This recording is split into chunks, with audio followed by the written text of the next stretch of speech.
Magandang buhay mga bata! Tara, samahan ninyo akong matuto kasama si Teacher Aika, your online teacher. Please don't forget to subscribe, like, share, and hit the notification bell for more videos. Thank you! Revised K-12 Curriculum, Filipino, Grade 2. Quarter 1, Lesson 2, Day 4. Ang ating aralin ngayong araw ay tungkol sa mga salitang may diptongo. Muli, ako si Teacher Aika, ang inyong online teacher. Simulan na natin. Mga layunin. Natutukoy ang mga salitang may diptongo. Natutukoy ang mga salitang magkakatugma, 1 hanggang 2 pantig. Nagagamit ang mga salita na high frequency tungkol sa sarili at pamilya.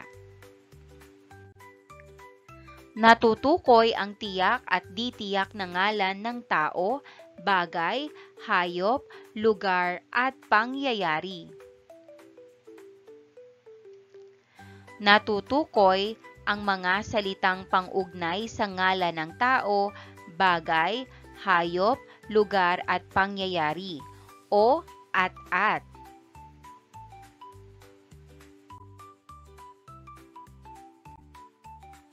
Kahapon ay tinalakay natin ang mga kasarian ng pangalan katulad ng pambabae at panlalaki. Halimbawa, nanay, tatay, ate, kuya, tita at tito. Ang mga salitang nanay, ate at tita ay halimbawa ng pangalang may kasariang pambabae, samantalang ang tatay, kuya at tito ay halimbawa ng mga pangalan ng tao na may kasariang panlalaki. Ang salitang bata ay may kasariang di tiyak. May iba pang halimbawa ng pangalang may kasariang di tiyak. Kaibigan, guro, kaklase, pulis, kaibigan, kalaro.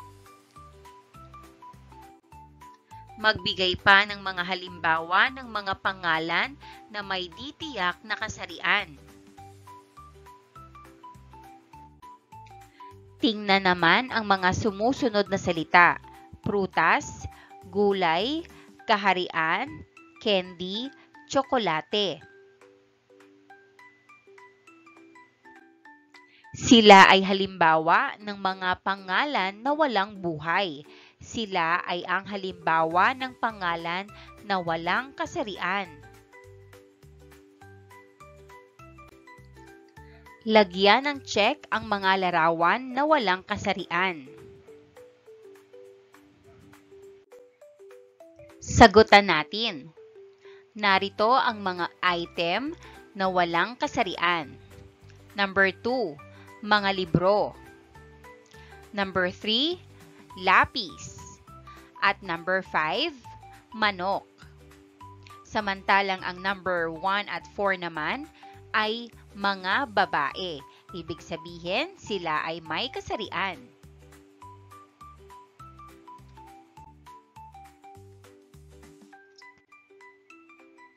Kahapon ay napag-aralan natin ang dalawang kayarian ng pangalan, ang payak at may lapi. Mga bata, bilang balik-aral, tukuyin nga muli kung ang sumusunod na salita ay payak o may lapi. Pumalakpak ng 1 beses kung ito ay payak at 2 beses naman kung may lapi. Sagutan natin. Number 1, lolo.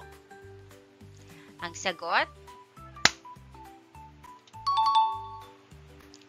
number 2, isda. Ang sagot,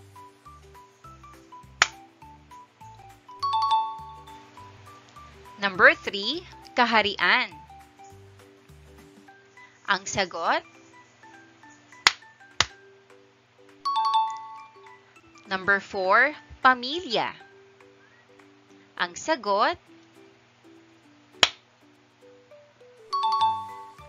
number 5, palayan. Ang sagot,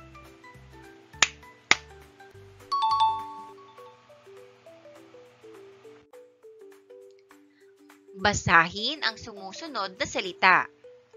Araw-araw, gabi-gabi, alon-alon, sino-sino. Ang mga sumusunod na salita ay mga halimbawa ng pangalang may kayariang inuulit. Mga halimbawa pa ng mga salitang inuulit. Agad-agad, gabi-gabi, puting-puti.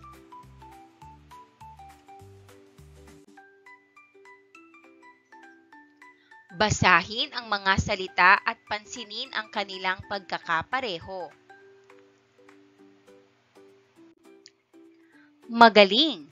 Ngayon naman ay basahin ang mga sumusunod na salita. Bahay kubo, silid-aralan, palosebo, bahaghari, silid-aklatan. Ano ang napapansin ninyo sa mga salitang nakasulat? Sila ay binubuo ng dalawang salita. Ang tawag sa kanila ay tambalang salita. Sila ay binubuo ng dalawang magkaibang salita. Magbigay nga kayo ng sarili ninyong halimbawa at gamitin ito sa pangungusap. Halimbawa, si Luningning ay nakatira sa kanilang bahay kubo malapit sa hardin. Alin sa pangungusap ang tambalang salita? Ang sagot, bahay kubo. Bahay kubo. Tingnan ang mga salitang nasa kahon. Isulat kung ito ay tambalang salita o inuulit na salita. Araw-araw. Ang sagot, inuulit na salita. Puting-puti. Ang sagot, inuulit na salita. Sebo-sebo. Ang sagot, inuulit na salita. Lagi-lagi. Ang sagot, inuulit na salita. Silid-aralan. Ang sagot, tambalang salita. Pabago-bago. Ang sagot, inuulit na salita. Basahin ang mga sumusunod na pangungusap. Number 1. Napansin ni Luningning na ang batang daga ay kumakain ng candy at tsokolate. Salitang nakapula, at. Number 2. Sina Luningning at Pipoy ay madalas pumunta sa hardin. Salitang nakapula, at. Number 3. Ano ang masasabi mo kay Luningning? Mabait o masungit? Ang salitang nakapula, o. Paano pinagdugtong ang salita o mga salita sa pangungusap? Gumagamit ng pang-ugnay na at o sa mga pangungusap.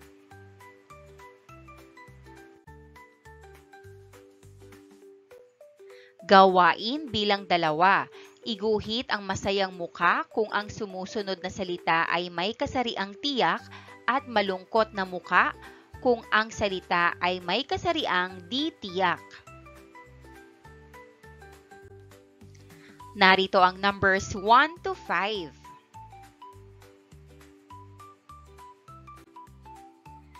Sagutan natin. Number 1, guro. Ang sagot, malungkot na muka.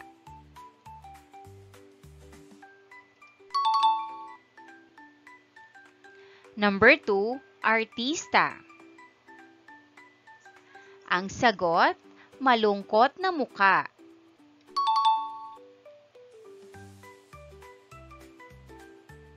Number 3, sapatos. Ang sagot, malungkot na muka. Number 4,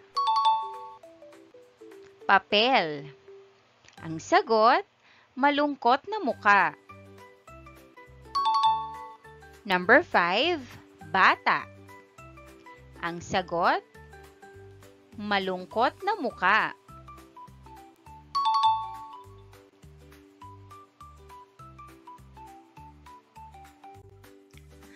Gawain bilang 3. Isulat ang I kung ang mga salita ay inuulit at T kung ito ay tambalan sa patlang. Number 1, sabi-sabi. Ang sagot, Number 1, sabi-sabi. Ang sagot, I. Number 2, kapitbahay. Ang sagot, T.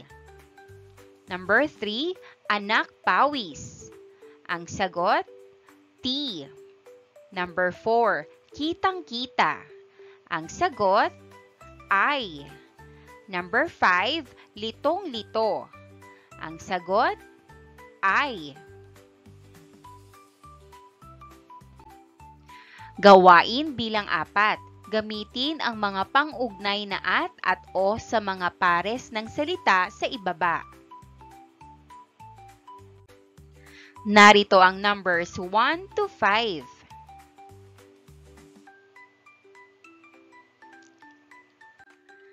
Sagutan natin. Number 1, kutsara at tinidor. Number 2, sapatos at medyas. Number 3, manok at itlog. Number 4, mabait o masungit. Number 5, malayo o malapit.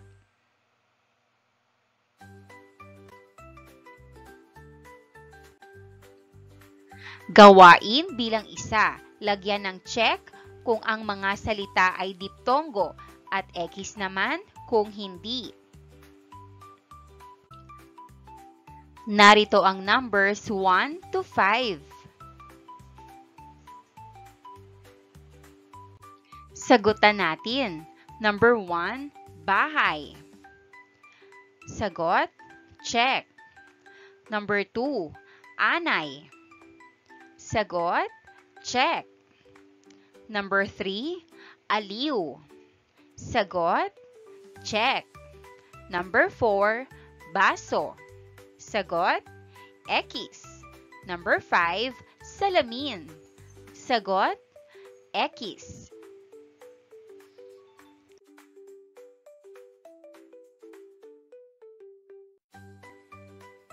Gawain bilang 2. Sabihin kung ang sumusunod ay pangalan ng tao, hayop, bagay, pook o lugar at pangyayari. Sagutan natin. Number 1, tatay. Ang sagot, sagutan natin. Number 1, tatay. Ang sagot, tao. Number 2, kaarawan. Ang sagot, pangyayari. Number 3, aso. Ang sagot, hayop. Number 4, marikina.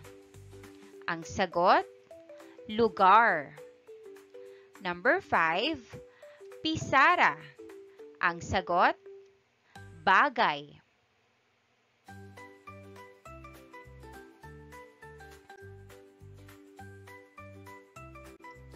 Gawain bilang 1. Ibigay ang mga kasarian ng sumusunod na pangalan. Isulat ang letrang L kung panglalaki, B kung pambabae, D kung di tiyak, at WK kung walang kasarian.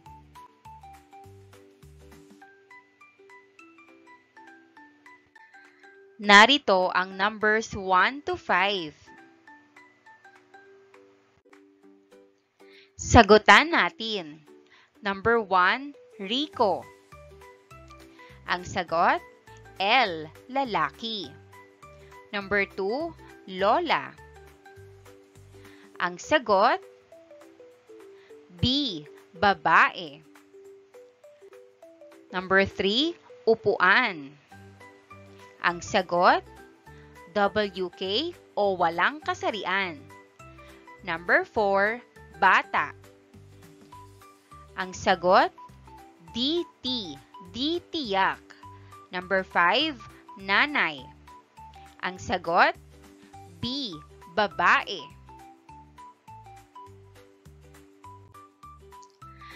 Gawain bilang 2.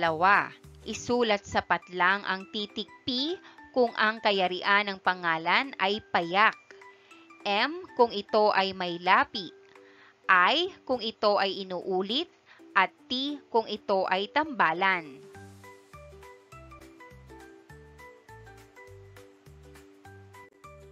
Narito ang numbers 1 to 5.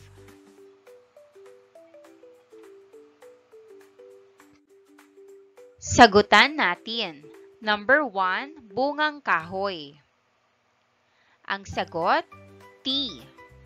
Number 2, paaralan. Ang sagot, M. Number 3, bagay-bagay. Ang sagot, I. Number 4, hanap buhay. Ang sagot, T. Number 5, panahon. Ang sagot, P.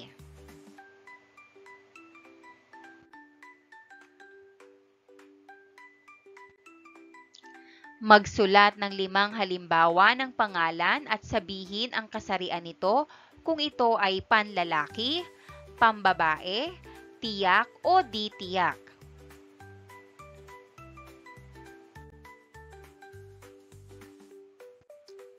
Iguhit ang bilog kung ang pangungusap ay tama at parisukat naman kung mali.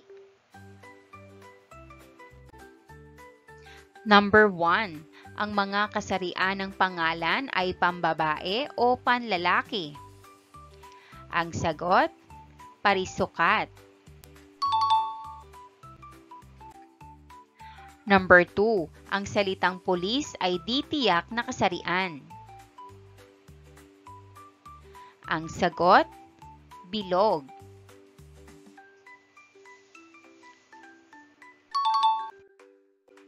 Number 3. Ang salitang aklat ay pangalan ng bagay? Ang sagot, bilog.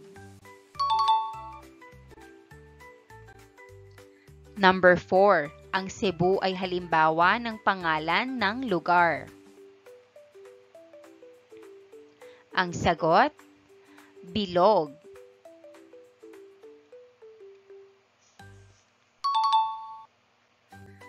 Number 5. Ang kahon at dahon ay mga salitang magkatugma?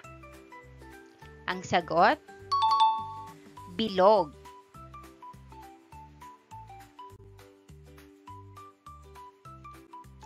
Magbigay ng 5 salitang magkatugma.